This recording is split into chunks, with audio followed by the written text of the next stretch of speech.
On our 51st day on the road, reporting this pandemic and the lockdown and its aftermath from the ground, we've stopped somewhere in the middle of the highway between Delhi and Jaipur, using the disruptive power of technology, and thank God for that, to go across to Punjab, where we're joined by the Punjab Chief Minister Amrinder Singh. Punjab, as we know, has also been at the forefront of battling the coronavirus, seeing the spike of new cases because of the pilgrims who returned from Nanded in Maharashtra. Chief Minister Amrinder Singh joins us now. Captain, first, let me start by asking you, if you had to step back and look at the overall picture in Punjab, how does it look right now? Well, it was going all right. I mean, we had a big problem to deal with. We had 135,000 people who came back from our airports of Amritsar, Mohali, and Delhi. That was right when this COVID was building up. So it had already started in Europe and other places. That was the first one. So we had the introduction from there into our Doaba belt. And then, of course, we had the Nizamuddin one, which came to our southern districts, which was Mansa and Sangrur and that sort of belt. And now we've had them coming from Maharashtra. We've had 4,000 people, out of which 905 have tested positive. So as of today, which is their reports have just come in. So we've had this three-pronged thing. And now I'm told that there are about 9,000 people coming from abroad again in the next few days, and 9,000 odd are wanting to come back to Punjab from other states in the country. So I'm going to have 18,000 more coming in. So that is the overall situation. As far as the cases are concerned, they are fairly under control. We can't say they're completely under control, but figures are here. Where is this COVID business? It's confirmed cases. I've got 1,451, and I've had 25 people who have died of this disease, and we've got lots in quarantine. We've got nearly 6,000 in quarantine. But when they come now, I'm not letting them go home. They go into quarantine for a week. If they are negative, then we send them for 2 weeks back home and home quarantine, while those who are positive go to a hospital isolation. So that's how we are doing it. So it's at the moment under control. So, sir, tell me this. You say that at the moment is under control, but you've also taken the position as a chief minister that every Punjabi is welcome home. Now, the reason I point this out is it's very different from, let's say, Bihar Chief Minister Nitish Kumar, who refused to take back his migrant workers, who refused to take back his students from Kota. Only now that the trains are moving, he's been compelled to do so. He even went to the High Court and said, this is a violation of the lockdown. I don't want them. So to that extent, you've taken a very different position. Well, you can't keep people out. I mean, somebody who's got his home here, he's got his farm here, he's got his factory here, or he's got his business here, he's got his family living here. How can I say that you can't come home? Once it's their right to come home. And then it's my duty to see that they come home in a proper way. They go home and after they've been checked and properly cured, and then so that they don't spread it in their families and their neighbors that way. But I can't say don't come. I mean, I've got now, as I told you, I've got now another 9,000 wanting to come from other states of the country into Punjab. And then, of course, Europe is sending us another 8,000. So 17,000 are going to come in the next week. So that is, it's their home. They have every right to come. Well, I'm glad you've taken that position, but can I ask you to speak a little bit about how you're dealing with the Hazur Sahib returnees? Now, a lot of the bump in the Punjab cases, the spike has been from these pilgrims who've come back and they've gone to different parts of Punjab. You've been a little upset with the government of Maharashtra. What exactly went wrong? No, look, they are your people. Once they go there and they have gone on a pilgrimage and they want to come back. And that's when the government of India didn't allow them to move. Then we had to take it up with government of India. We had to take it up with Mr. Thackeray, who was very good, kind to do this, and then Ashok Chauhan, because Nanded is his constituency. He also helped out on that and sent them. But the thing is that they should have been checked properly. Now, we were told that they were checked 3 times, but that is just taking your temperature. That's not more than that. And so when they came here, now out of these 905, actually there are about 17 which are really positive. The others are asymptomatic. But they are conveyors, they can convey the bug to others. So that is something that we have to keep. They are in quarantine at the moment. That is unfortunate that happened, but that is, we are therefore now, whoever comes has to go through the process. Now, I happened to be able to visit Ludhiana, and I went to one of the COVID hospitals where some of these returnees are kept. And the doctor there told me that not even one has fever. In other words, majority of them were asymptomatic. Are you concerned about this new phenomenon of the asymptomatic COVID carrier? Because it's much more difficult to trace without aggressive testing. Absolutely, you can't do it. I mean, like people say, you take their temperature in the airport and everything's fine, but they don't realize that if you pick up the bug today, it can anywhere between 5 and 7 days before it shows some positiveness in your blood. So that sort of thing we want to. That's why I'm saying 1 week. We keep them in government now in quarantine for 1 week, then their blood is tested. And if they are positive, then of course they have to stay. If they are negative, then we say, okay, go home, and another 2 weeks you can stay there, 21 days. And then while they are at home, our medical teams are visiting. You've been a bit annoyed with the center micromanaging the containment zones, the red zones, the green zones, the orange zones. What's going on with that? I'll tell you, because, how does somebody sitting in an office in Delhi, some joint secretary, obviously they must have given joint secretaries in charge of various states. How does he know what my Punjab is? Do I know better? Or he knows better? I've been 50 years in politics. My MLAs, my ministers know more. My officers here, my Punjab officers, they have spent their entire lives in Punjab. You don't ask them, somebody joint secretary, I don't know who this joint secretary is, he may be from Assam, he may be from South India or from some other place. What does he know about my state? What they should have done is said that, look, you are the chief minister, it's your government, you run your state. If you need any help from us, the Prime Minister should have said this, tell us, we will help you. That is the way it should have gone. Now, take Patiala. I was just giving this example to somebody else. Patiala has 5 towns. You have Patiala, you have Rajpura, you have Samana, you have Nabha, and you have Shatrana. They've made Patiala a red zone. Why? Because Patiala city and Rajpura has it. But the other 3 don't have even one case. Why have you encompassed them in this? Because they don't know what this is all about. On their maps, they only have Patiala written there, so they put a red pin there and say that everything is there. So, even if it had come to me, even I would have told my deputy commissioner that even Rajpura and Patiala, where this is there, you isolate those mahallas, then keep a buffer zone around them and open the rest of the city. Why are we doing this sort of thing? We know our states better. We know our problems better. You cannot compare our problem with Odisha's or Odisha's with Tamil Nadu's or Tamil Nadu's with Pondicherry. Everyone has their own problems. So we know what exactly we need.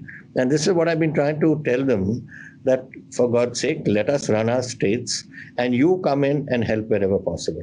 But they say it's a national disaster, so we will give every comma and full stop has to be approved by Delhi. I can't change it. I can only change, if I want to make it more stringent, I can make it, but I can't sort of water it down. But are you not raising this for the Prime Minister when you all have your video conferences? Are you not saying, let the states make up our own minds? We know our states the best.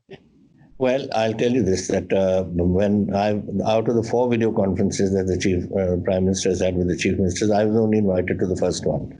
And at that time, we didn't know what was happening. Things have now crystallized.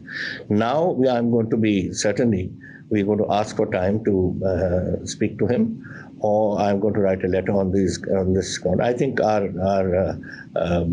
our party chief ministers are also going to be doing the same thing. That we know our states better, so please rely on us and you help us wherever we require. We need financial help. No, they're not giving us any financial help. How do I run my state?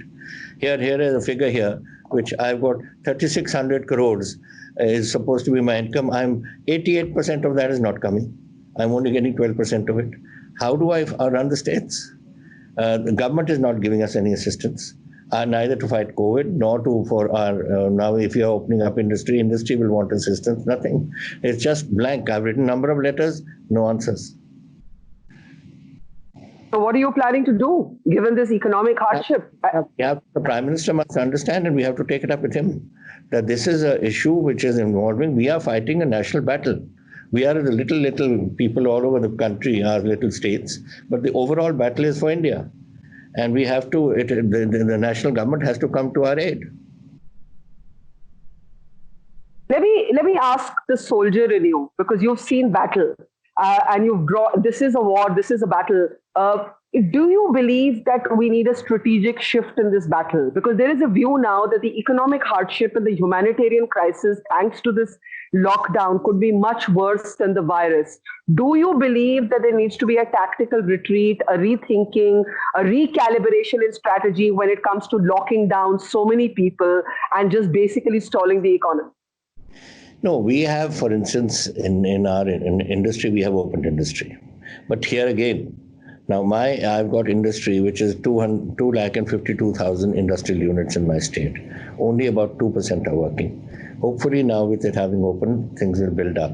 But then they come up with this now. Ludhiana has been declared red. Ludhiana has 95,000, it's my industrial belt, industries. Now they say, I was rung up by somebody to say that, why haven't you allowed Ludhiana? I said, because you said you can have it only outside the municipal limits. And this is, all my 95,000 units are within the municipal limits. So what do I open in Ludhiana? It has to be, you have to allow us to decide again. If some area in Ludhiana is bad, I can cordon it off. But why are you stopping the rest of the thing from working? These are the sort of things that only we can decide. Delhi cannot force it on us. So whatever the National Act of the Disaster Act says, they must amend it and they must let us decide what happens in our states. Now, tell me, how are you going to reopen factories with the mass exodus of migrant workers? First, it's been this shameful sight, of these workers walking. I walked with many of them on highways like the one I'm sitting on. Now you have a problem that you want to revive factories, but the workers aren't ready to stay. How are you going to reopen factories without them? In Punjab, where we have our own labor, and there's a lot of labor here, which are blue card holders and all the people who are below the poverty line, BPL families, many in Punjab too. But as far as the migrant labor was concerned, we had 13 lakh.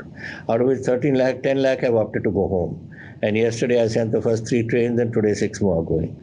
And we're going to send these trains. If they want to go, they want to go. Like I want the Punjabis to come here. They have every right to go to Bihar or UP or Jharkhand or wherever they want to go. So we are sending them off. But 3.5 lakh are staying from that labor. And I have a feeling that though 10 lakh have applied to us, now that they know that industry is opening, I think many of them will opt out and they won't go. My feeling is that. What are you going to do about this economic crisis that is going to be the next stage of this battle? Yeah, I know. At the moment, we have shut everything up, and it's just all our focus is on this battle. But certainly, yes, we have set up a committee, as you know, under Dr. Montek Ahluwalia, and we've asked him to give us a blueprint. And he's roped in a lot of people from all over, who in various topics they are handling, and give us a print on how we can restart and get Punjab's economy moving once this whole thing dies down. That's first. Second part. First part, we have already set up got a report from a committee as to how to get out of this lockdown, how to phase it out.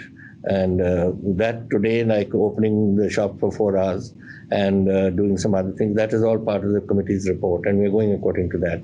They've had, where we've got top medical people in it, top industrialists in it, top administrators in it. So it's been a very comprehensive sort of a report. Can I ask you to your view on the opening of liquor shops? I know you'd spoken about this earlier, and of course it's an important source of revenue apart from being, respite for people who may want to have a drink. But we've seen chaotic scenes at liquor stores that have opened, the absence of social distancing, in fact, complete chaos. What is your view on this? I think these are just initial things. People have been locked up for such a long time, and I think they've got an opportunity. So they're going to be, I saw the pictures on television. We are opening up on Thursday, and we are, because people have to stock up and all before they open up. So we, this is something that affects us in a very major way. Now, our main source of income is GST. Now, I still have 4,400 crores, but they haven't given me. And it's for the last 3 months it's been pending. So how do I run? Second source is excise duty. 6,200 crores. Now, if I don't get that from liquor, then I have no source of income left in the state. I've got minor things like stamp duty. There's no stamp duty if people want to buy land. Well, nobody's buying land. And if there's some construction or activity, now nobody's constructing anything. So everything is dead at the moment. As I said, only 12% of our revenue, which we're expecting, we're getting. You've written to the Prime Minister also asking for more testing. Why is that? Are you concerned about under-testing? Of course, I'm concerned about under-testing. You know, I'm getting, like, for instance, this Nanded people who came, that test, the last test only came last night. They've been here 4 days. We don't have the capacity. We have got about a capacity of 150 at the moment, 1,500 at the moment. But hopefully, by 1st of June, we'll go up to 8,000. But we need that. You may have the equipment. We've got the equipment. We bought whatever is necessary. But the reagents and whatever is required for testing that thing, that's not available in short supply globally. So now we have set up a team under a very senior officer of ours and 3 of our major doctors there. One is the Vice Chancellor of Medical University, one is Dr. Talwar, who is the head of PGI, and also Dr. Rajesh Kumar, who is community medicine, which deals with this topic of COVID from the PGI. And that committee is deciding where to buy, what to buy, how to buy. Initially, we got these Chinese tests to do these tests for this antibodies test. After a lot of these tests were done, suddenly they discover these are faulty and send them back. So we are waiting for some. They are now coming from South Korea or somewhere like that, and so that we can restart those tests as well. Apart from in the middle of all that. Yeah. In the middle of all this, you had to deal with a very unfortunate case of a police officer who had his hand chopped off. I went to Patiala to meet him. Amazing officer. You promoted him. I also met the SSP of Patiala, who had to lead a very delicate operation to get out the men who had done this to this cop from inside a dera, from inside a Gurdwara. Now, are you concerned about these kind of law and order issues emerging on the side, or did you see that as an isolated case? No, we have these sort of cases, these Nihangs do quite often. In fact, not even after that in Jalandhar, there was an ASI, some youngster comes and he tries to stop him. He bumps into him, he's on the bonnet, and he drives off with this officer. So these law and order problems they'll be dealt with as a law and order measure. There's nothing which is widespread. No, not at all. Law and order is under control here.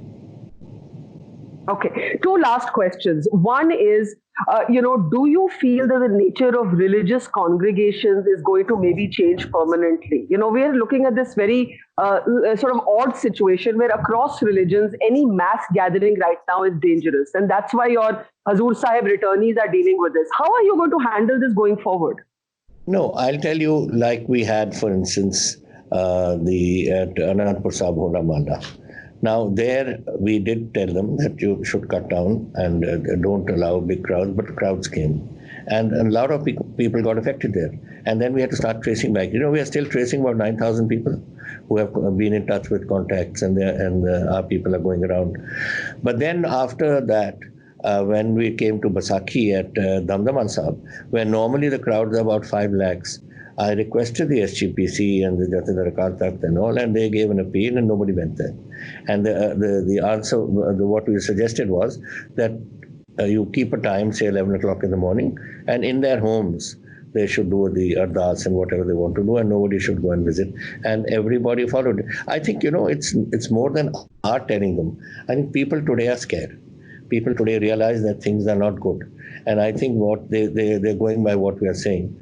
I mean, today, we could have had a lot of problems in 40 days people can break the curfew and lockdowns and all, but no, that hasn't happened. So we have, I think they're scared and they're going by us as the gospel truth, and they believe that whatever we're saying they should do, and then things come under control. Okay, finally, what are you going to do with farmers? We've just had the harvest season get over. You have your Rabi crops. Farmers are worried about procurement. You don't have the revenue. You're saying the center isn't giving you the money. What are you going to do? We've done it. It's all done. We have look, I'll give you the figures. 180 lakh tons is what we are producing. 135 lakh tons is what has been coming to the market, and 102 lakh tons till last evening had been procured. So we have already paid them the money. 48 hours, within 48 hours, we pay them. So by another 10 days, I think the crop will be over 35 lakh tons. So it's a great effort on the part of the farmer, one, on the part of the procurement agencies and our Artiyas and all who are handling this whole thing. We've had no complaint. Social distancing was done. Everything was done under control. And I think in my years, I was agriculture minister in 85. Then I was agriculture portfolio also when I was chief minister last time for 5 years. And now I've got the agriculture portfolio myself now for the last 3 years. So I've seen the agriculture and the mandi functioning. I don't think we've had a better procurement than we've done this year. And that again, it's people's cooperation because they didn't want this. They realized that coming together and all would create problems. So we had marked the places and they stood where they were told to stand. What worries you right now the most, Captain Amrinder Singh? What worries you? What keeps you up at night? I think everyone is working. I'm not a pessimist. I believe I'm an optimist. I've always felt that way. And you can feel that way when you feel that things are okay. And I feel that my Punjab is working very well. My officers are working very well. My police force is doing a great job. Apart from, I've got 4,000 men on the streets who are patrolling there. But apart from that, over 1 crore bags of food they have distributed in their own way, not from the government. They've collected the food and given to people. So it's a humanitarian business also. And then we are doing this also. Our NGOs are working, our people are working who have been given this task, our various departments are working, the officers are working, my ministers are working, the MLAs are working, the works. So when that happens, then you feel content. And I feel content that things are going okay. Well, I'm sure it helps to have a soldier chief minister at this moment. Captain Amrinder, we wish you the best. Punjab is my home state. It's my home state, so I think even more about it. So thank you so much.